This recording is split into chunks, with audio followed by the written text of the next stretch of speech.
Welcome to the Fantasy Forecast. I'm your host, John Romero of the Washington Post.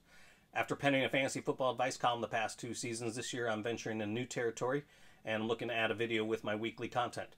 For those interested, you can follow me or ask me fantasy football advice on Twitter. My handle is @John_J_Romero. Now we're closing in on the NFL seasons. Drafts are taking place over the next 10 to 14 days. In this week's video, we took a look at 3 wide receivers who have a great chance of becoming fantasy relevant during the 2017 season. They're all getting drafted from mid-round to late round, maybe some late flyers, but those are always crucial to any fantasy football draft. Let's get right to it.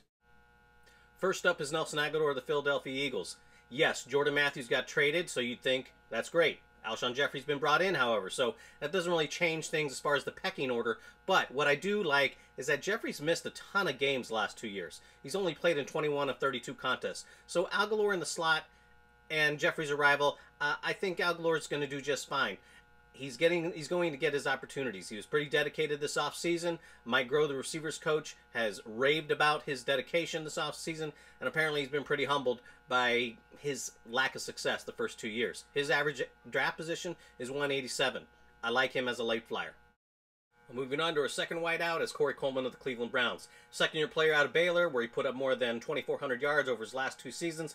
He's primed for a breakout year. Now, the Browns' QB situation was muddied last year. It's probably going to be muddied this year. Brock Osweiler was brought in by trade, but he may not win the starting job, it appears. But that doesn't really matter.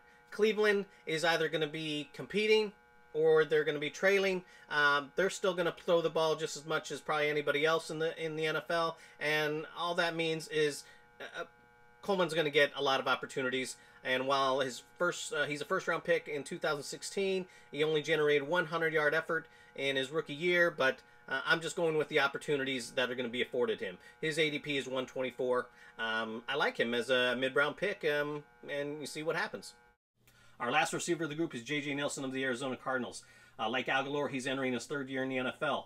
He's probably the riskiest pick of this trio we're focusing on, but he's shown some promise. In 2016, he had 5 games in which he received 7 or more targets, and in all those, he had touchdowns and finished with 75 yards or more receiving.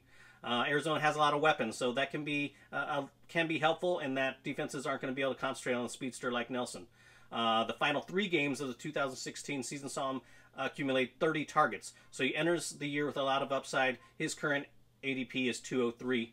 I like him as a late flyer. That's going to do it for this edition of Fantasy Forecast. Please join me next week, and we'll go over some injuries and what to look for in Week 1.